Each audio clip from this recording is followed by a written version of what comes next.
Hello everyone, it's Mr. Farley here. For today's video, we're going to be learning how to solve a quadratic equation by completing the square. So guys, with this example that we have right here, x squared minus 2x minus 3 equals 0, what we typically would do, okay, when we're solving a quadratic, definitely look to see if it's factorable first. And guys, we know that this is factorable because we could make this into two parentheses over here. We know that we're starting with an x on both, and then I'm looking for the factors of -3 that add up to a -2. Those happen to be a -3 and a +1. And if this equals 0, we have the ZPP, and we can learn that x equals 3, okay, or x equals -1. All right, so factoring by far is the best way you should go about solving any quadratic equation. It's very, very easy to do with factoring into two different binomials. Now, if you ever run into a problem where you look at a particular trinomial that needs to be factored or that you need to solve, completing the square is a method that we can use that will help you a great deal. And it's really pretty cool how this works. All right, so let me walk you through this first one, see how it goes, and hopefully we'll be okay. So what I always like to do when solving a quadratic using completing the square is you definitely have to get the constant to the other side. That's the first thing you want to do, is always get the constant to the other side. I did that by adding 3 to both sides. Next, we are going to force a perfect square over here. And the way you force a perfect square is a very easy technique. You can use this over and over again, is that you take half of this term right here. So, I'm only looking at the coefficient, by the way.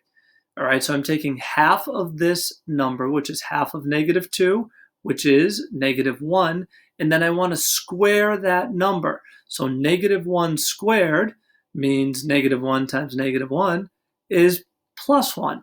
Now this is an equation, kids, and if I decide to add 1 to the left side of the equation, I better add 1 over here to the other. All right, I got to keep it balanced. Got to keep that equation balanced. Now look right here. This is a perfect square. If you guys wanted to factor this, I really hope we change it into x minus 1 squared is equal to 4. So guys, you know this trinomial here is actually this binomial square.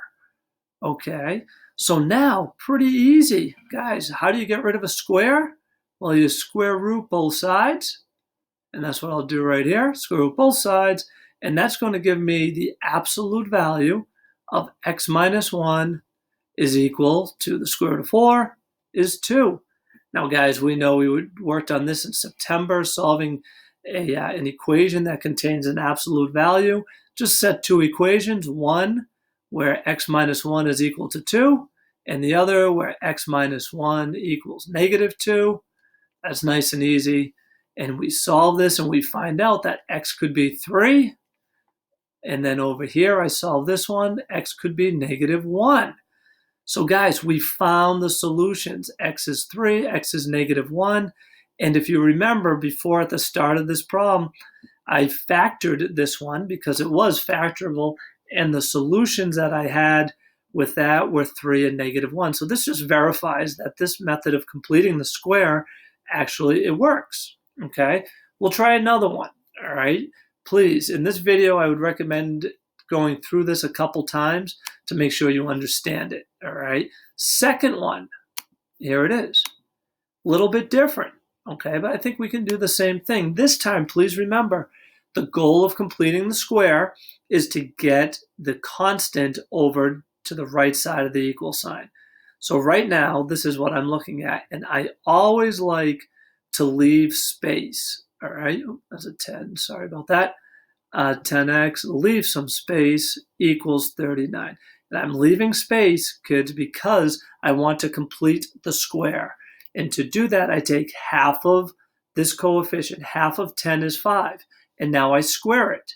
I square 5 and I get 25.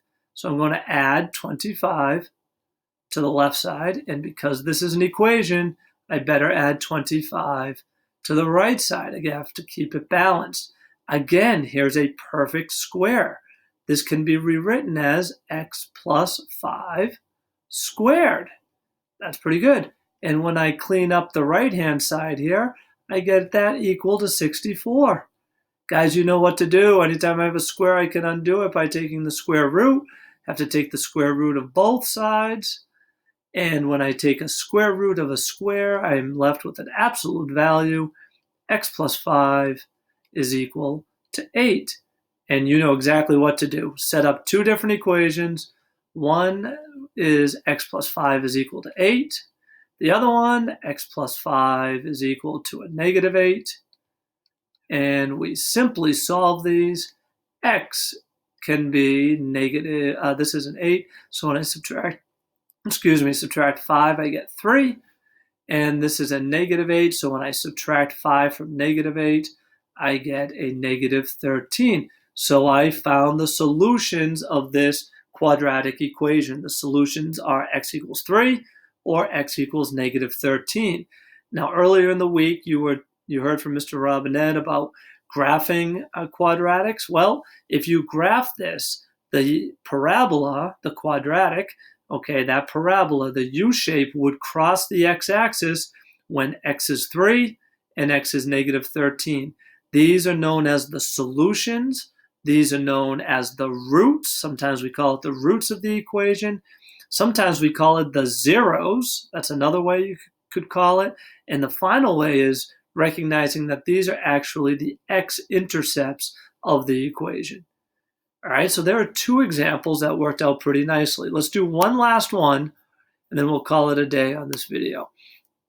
Okay, so similarly to the last one, we want to make sure we have the constant over on the right-hand side. We have that, so I would recommend one more time, x squared plus 6x, leave some space, equals 20. Let's complete the square. The way you complete the square, again, take half of this number and then square it.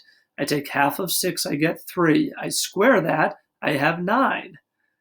Guys, once again, this is an equation. If I add 9 to the left side, to keep it balanced, I have to add 9 to the right. So once again, here we are, perfect square. This can change into x plus 3 squared is equal to 29. And you guys know what to do. We're taking the square root of both sides. If you square root a square, we get the absolute value. And this time is the first time that we do not have a perfect square over here. So just leave it square root of 29. Just leave it as an irrational number. Absolute value equals the square root of 29 can be written as two equations. X plus 3 is equal to the square root of 29, and x plus 3 is equal to the square root, is equal to negative square root 29. And now we just solve it. Leave the radical in your answer. It makes it a lot easier. If I subtract 3 from both sides, I get a negative 3 plus the square root of 29. And over here, that's a 9, sorry. And when I subtract 3 over here, I get x is equal to negative 3 minus the square root of 29. And you have it. These are the solutions. These are irrational numbers, okay? Both of these solutions, that's perfectly fine. Sometimes that happens, all right? This is great. So guys, this is completing the square.